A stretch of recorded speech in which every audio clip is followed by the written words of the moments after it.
Vita for one car, Giacomo Petrobelli, has picked up his pace now a little bit. The gap is extended to 13.1 seconds between him and Stefan Ortelli, so the battle for second place isn't really on. Petrobelli must have just been cruising and has put in a hot lap just to prove, yep, I can stay quick. You haven't got a chance of catching me, Stefan. So Ortelli third. The number 9 Porsche still in fourth place, ahead of the 33 car of Christopher Mize, who is some 50 seconds down. As we see moving up into 6th position now, 7th position I should say, Matt Griffin making his way past Mark Hayek. They are in different classes, aren't they? Yes, so Hayek still leads Pro-Am, Matt Griffin up to 7th overall. What advantage does Hayek have over the second Pro-Am driver, Michael Bartels? 7 seconds? Yeah, 7 seconds. So unless Bartels can find some real pace, which he can't, doesn't really, well, that last lap he was 3 seconds quicker. I think that was because Griffin was getting past. Make that 4 seconds quicker. So there may still be a lead at the end of this race, a challenge for the lead at the end of this race in the Pro-Am category.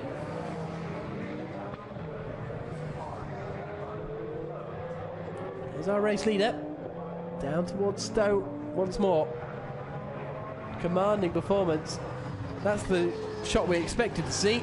The two Blancpain, the two Mark VDS racing cars coming down first and second, but of course that car now a lap or so down off our race leader because of that puncture. Here then is really where the attention's got to be. Michael Bartels into the right-hander, and this would be good news for their championship as well if they could take the Pro-Am win. That would mean they would win it by more than half a point, as the Golf Lamborghini has its second off of the day that we've seen anyway. And that car, where is that? Is that the loop? Yeah, he must have just outbroken himself into the right-hander at Village. So Frédéric Fatien back in that car that he has shared with Andrea Barlesi.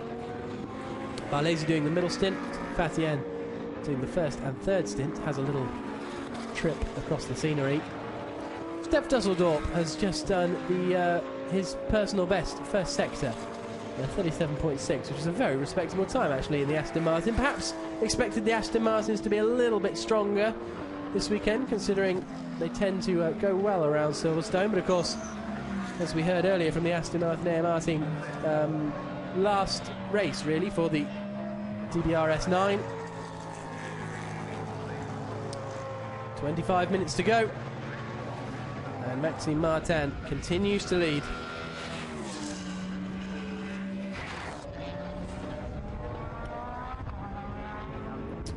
So, if they continue on with this, Marcus Pautala will move up into second in the championship, and he's with Haley. Marcus, if you take this win, you can potentially finish second in the championship. It's quite an achievement. Yeah, it's pretty good, and also winning the last two races, it's been great time. Of course, this one is not over yet, but it's going according to a plan, and it's looking good. Thank you. It is, of course, worth pointing out that if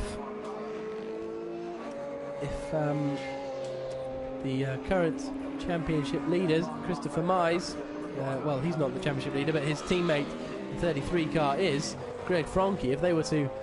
If something was to befall them in the remaining 24 minutes, then I think Marcus Pautala would win the title. So it's still not a done deal for Greg Franke, who, well, you wonder if he would have preferred to do the third stint so he could actually seal the deal himself, as it were, the championship title, because now he did the first stint and then he's had 2 hours of just biting his nails, I imagine, in the hope that the car remains strong enough and can hold on for the rest of the race. So there's Michael Bartels. How far behind Mark Hayek is he now? Not far at all, because that's Mark Hayek, isn't it? So this is the lead battle for Pro-Am, and if Bartels can get through, that will pretty much make absolutely sure that Nick Thomason and Louis Maciel will take the Pro-Am Cup win. Mark Hayek, he's going to need a very, very brave, very, very impressive defensive performance, I think, to hold off Michael Bartels for the remaining 23 minutes of this race. So only 12 laps or so to go as Hayek tries to find a way past the Golf Racing Lamborghini. Two Lamborghinis side by side down towards Copse, and Hayek makes his way through.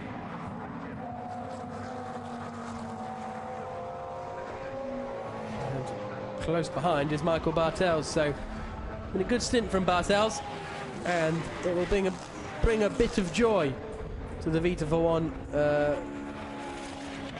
team, who have, well, Petrobelli looks like he's going to finish second for them, which is pretty decent news, but I think they'll be very, very frustrated with the performance of the number one car, Frank Kettler, really in the running for the race win.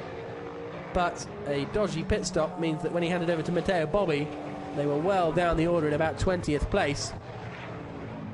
Nico Verdonk has managed to pull them up into about 14th position, but still not a particularly good afternoon for them at all. They have still, I think, finished 9th in class, so will pick up a point. But let's look at this, because this is the Pro-Am class lead battle. On the exit of club, Michael Bartels up behind Mark Hayek. Hayek will know what's coming at him, and he'll be as prepared as he can possibly be. Through the left-hand kink at Farm, and then down into the village hairpin. See how much later on the brakes Michael Bartels is. Now, where's he going to pick to try his move? Is he going to someone up the inside? Yes, he is. There's not enough room there. Hayek gives him room, though, and a little bit of a fishtail from Michael Bartels means he doesn't quite pull alongside. Don't think he was really close enough to pull that one off. Will he manage it down into Brooklands corner, though? Shows his nose on the inside, nowhere near close enough. Lamborghini fairly quick in the straight line. Hayek meets the apex nicely, hugs it all the way around, and then through the right-hander at Luffield, perhaps drifting out a little too wide. You could see how much of a tighter line Michael Bartels took, and as a result, they're right together through Woodcote corner. Maybe 3 or 4 car lengths between them. In time, that is 3.5 tenths of a second. As they exit Copse. Down into Beckett's and Maggots. Now the hanger straight is a decent opportunity for overtaking, especially if Michael Bartels can be a little bit quicker through the Beckett's and Maggots complex than Mark Hayek. And he is right on the boot lid of the Lamborghini. Right on the, well, not the gearbox, because that's in a little bit of a different place, but he is right underneath. They're going to overlap the 36 Porsche and make their way through. Is this the move now from Michael Bartels? It is, up the inside. Hayek doesn't fancy hanging on around the outside, and the Pro-Am Cup lead changes. Michael Bartels, with 20 minutes to go, moves into the lead, and as a consequence, moves Nick Thomason and Louis Maciel, his teammates, just a tiny bit closer to winning the inaugural Pro-Am Cup in the Blancpain Endurance Series.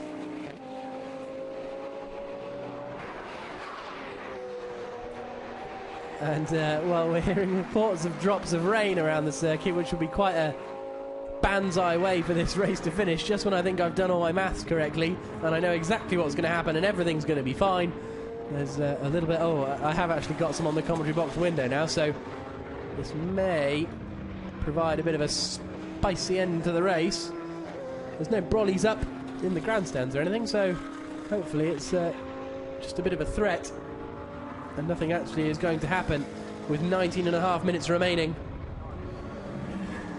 There then is Christopher Mize. And Greg Franke then, if Christopher Mize can hold on to this 5th position, Greg Franke will be the champion of Blancpain Endurance. Greg, this must be nervous times, hoping that you've done enough to get that win. Yes, nervous, because after my first stint, it's difficult stint because you have a start in 14th position, and you have the car 2 seconds slower than me, and for the Audi it's difficult to pass because the engine is a problem in the straight, and I lose a lot of time. And after my teammate, they have a good job and they stay in the. It's important to stay the 10th first position to take 1 point because the BMW is first, and remain for the end for the race remain 20 minutes, and after it's finished. Thank you. Excellent to hear from Greg Franke. He goes back to the pit wall to bite his nails a little bit more, I imagine. There is the man driving his car at the moment, Christopher Mize, running very, very strongly. About 0.7 of a second quicker than Paolo Ruberti in front of him. But there's 13 seconds between them, as there has been for quite a while. 8.7 seconds only the gap between second and third.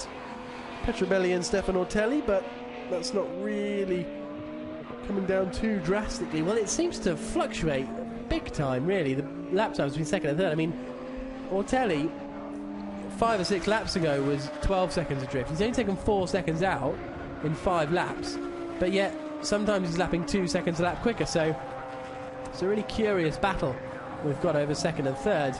But Christopher Mize in 5th, behind Paolo Ruberti, will know exactly what he needs to do, and that is only to finish inside the top 8 in the class, of course. So that means that actually he could finish in 12th position overall and still take the championship. So Petrobelli is getting caught, as we said, by Stefano Ortelli. It just depends how long there is left in this race. 8.7 seconds was the gap before. As we see, crucially, we see the Nissan still circulating, which means that that car being driven by Jordan Tresson, Christopher Ward and Alex Buncombe should take the GT4 title come the end of this race. Here is the 29 car though, Petrobelli. Look, as you can see how inconsistent, like I was saying, how inconsistent the gaps are coming down. 0.4, 0.7, 2.2, and there's the visible difference. Again, 7.6, so only half a second the gap came down on that last lap. So it's really going to be Stefano Ortelli is going to have to give it everything he has, I think, if he wants to move up a place.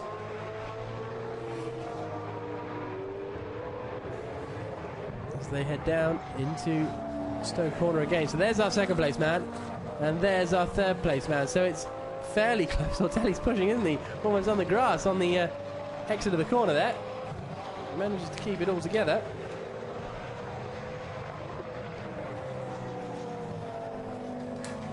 So we have 15 minutes to go in what has been an intriguing 3-hour Blancpain endurance race.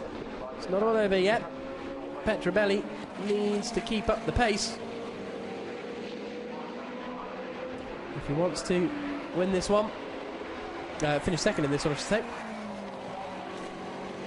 Into Abbey.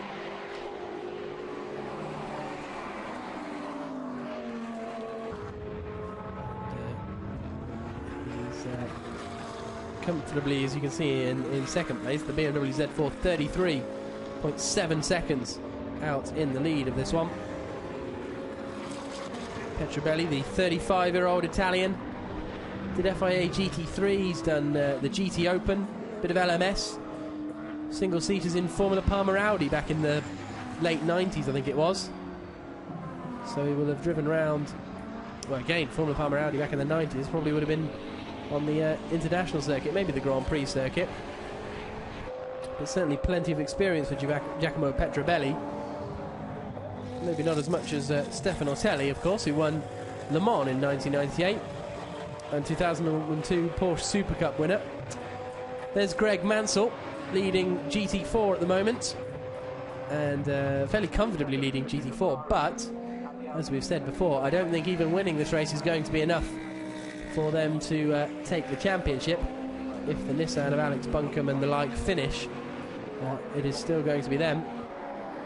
And it's raining heavily at Abbey. Actually, it's raining heavily here. I've just looked away from the screen and up to the commentary box. Everyone in the pit lane is running for shelter.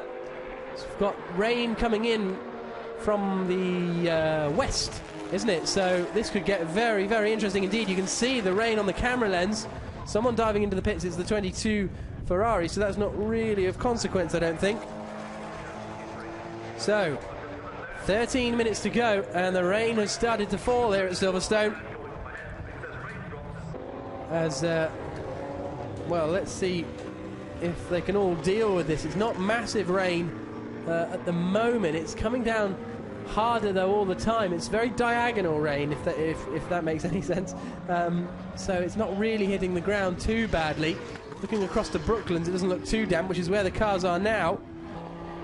A little bit slidey, but nothing too bad at the moment. And there are dark, ominous clouds coming from the kind of Woodcut direction. So that could spice up the British Formula 3 race that we've got later. All cars must have their lights on now, because it has been declared a wet track. And there are the teams getting the wet tyres ready for the final 13 minutes of racing. Are we about to see a grandstand finish to the 2011 Blancpain Endurance Series? We've got Maxime Martin in the BMW Z4. We're watching him to see how well he copes with the rain. The wipers are on. That's a surefire sign that you know something's coming down. I think that section of the circuit seems to be all right. Yeah, the wipers come off as he comes through Beckett's and Maggots. And down the start-finish straight, it seems to be the kind of left-hand side as we're looking at it, part of the circuit. And look at that, Maxime Martin about to be overtaken by Luca Lunardi, who moves up into 6th position. Who's still running in 6th position, I should say. I should also say Dino Lunardi, as opposed to Luca. But there is our 2nd place man, then Petrobelli. This could be key in the battle between him and Stefan Ortelli. 8.5 seconds still the difference between them. Rain is still just coming down a bit. It's not torrential by any stretch of the imagination yet. None of the fans over here at the pit straight have really got their trolleys up or anything like that, so it's going to be a very, very interesting final 12 minutes of this race. Was that just a very brief rain shower? It looks as though it might be, because there's not really many black clouds around. 11.5 minutes to go. Petrobelli and Stefan Ortelli matching each other in Sector 1. So no real change there. In fact, Stefan Ortelli was 2 seconds slower on that previous lap. You can see the clouds to the left. They're the threatening ones up towards Luffield. 11 minutes for Maxime Martin to guide his car to the end of this race. Don't forget, this could change an awful lot of things, championship-wise as well as simply race-wise.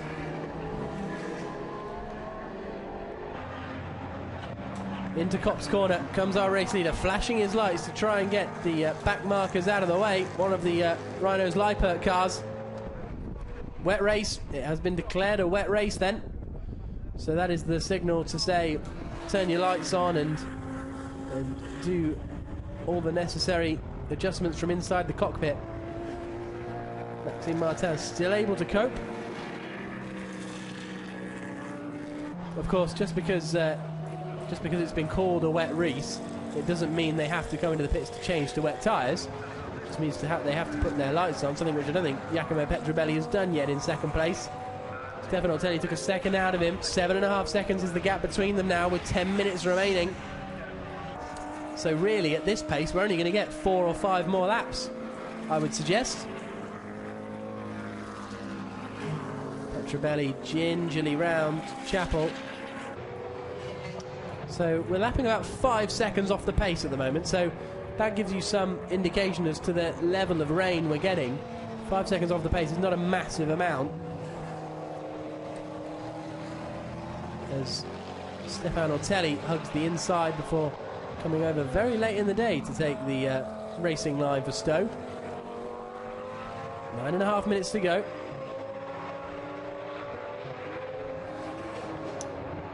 Obviously no one setting green sectors.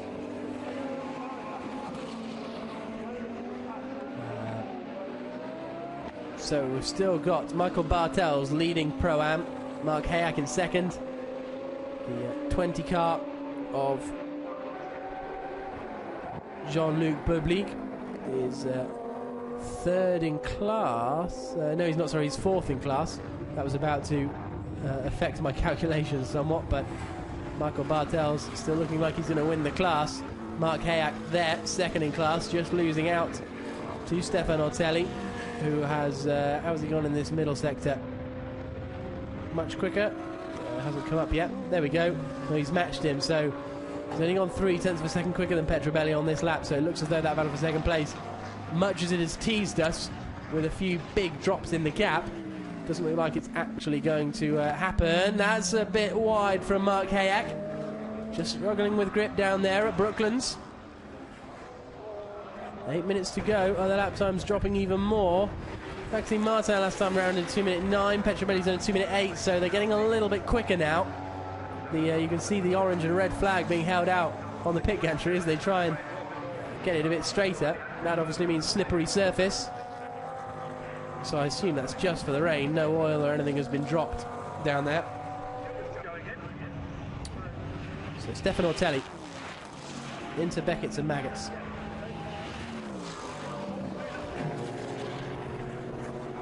As the Mercedes roars past the pit garage, that's still running third in class. There's the gap, you could just see it visibly for a moment between Petrobelli and Stefan Ortelli.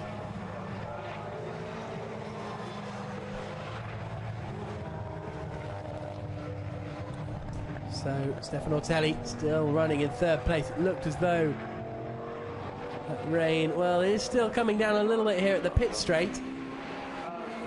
It doesn't seem to be coming down strongly enough for people to really make any changes. So the GT4 will, if they can keep running in these final 7 minutes, will go the way of the 63 car. Jordan Tresson, Christopher Ward and Alex Buncombe will finish second in class and take the GT4 championship victory, which will be great news for them, even though they've had a battle with the Lotus Evoras of the Mansells and Eduardo Piscopo all season. If they can just, as I say, keep running for the final 6 minutes, get the car to the finish, and they will claim the championship. As they head down the hangar straight, they're running fairly strongly. As they said, they came into the race, we spoke to them on the grid before the race, pretty conservative attitude coming into this weekend, knowing that they just needed to finish to take the title, and that looks like exactly what they are going to have done and will do. And the other GT4 runner is the DVB racing car, Giuseppe De Pasquale and Rafael Sanguiolo in their BMW M3, running towards the back of the field. So the GT Cup champion is Sergio Negroni and Luigi Amaliani and Marco Casera. He is the champion because he is the only Negroni, therefore is the champion as he comes across the line, and he will still be hoping to make it to the end of the race after their various dramas today. Drive-through penalty that they did take, didn't they, at the very last minute. It was their final opportunity to take it when they dived into the pit lane due to excessive cutting of the corners.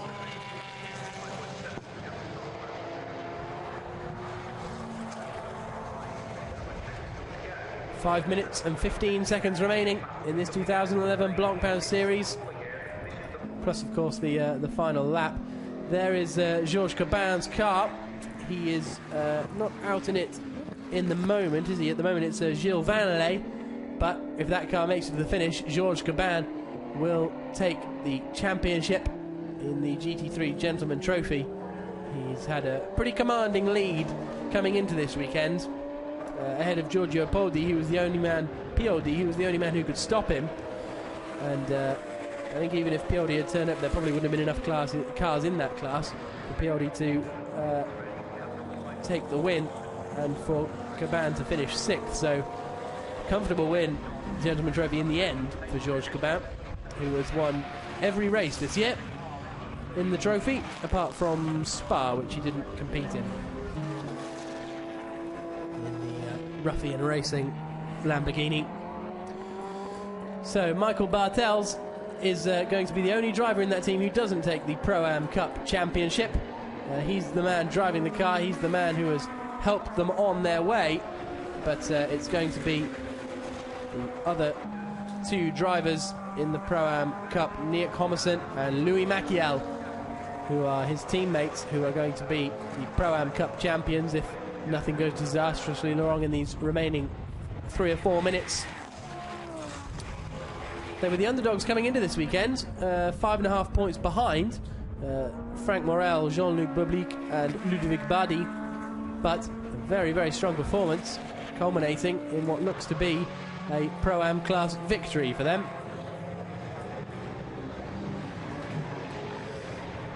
So Stefan Ortelli, running in third in class at the moment, is also going to probably finish third in the championship. Stefan Ortelli, Bert Longa and Philippe Albuquerque are going to finish third if things, as I say, if things stay how they are. It's been a strong performance from that team today. Some great overtaking from Philippe Albuquerque and some impressive pace as well from Stefan Ortelli after a solid job from Bert Longan. I mean, he started on pole position and got shuffled out a little bit at the start, but they have recovered and as a result will pick up third place in the championship,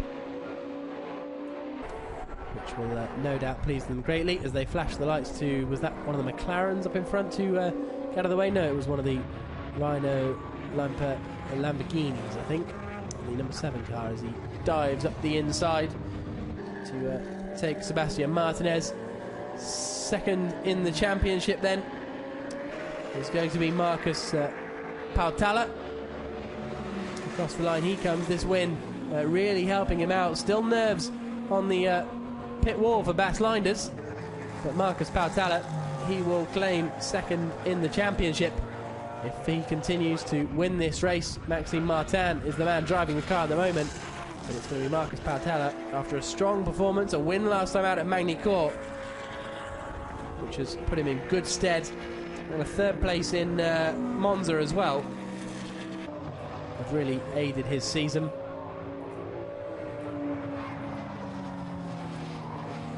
As he comes down the Hangar Straight, still comfortably clear, lapping in the low 2-minute 7s pretty much every lap as well.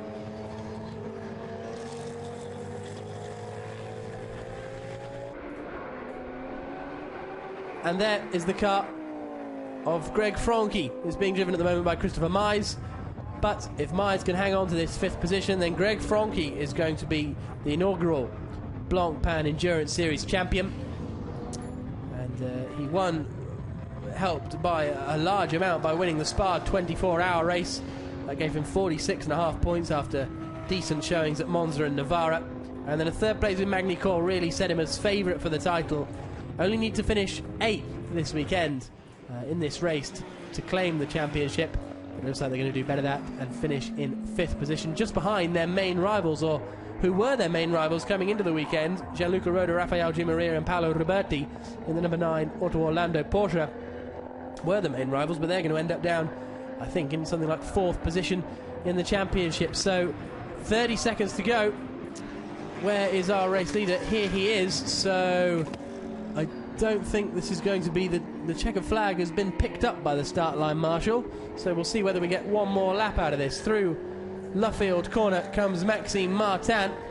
They've had a very impressive drive in the BMW Z4 as they go on to start their final lap of the race. 13 seconds remaining as they cross the line, and this 3-hour race, which will close the Blancpain Endurance Series, means that Bas Linders is going to take the victory alongside Maxime Martin. Bas Linders started the car, made a great move to get past the Alpina just towards the end of his stint.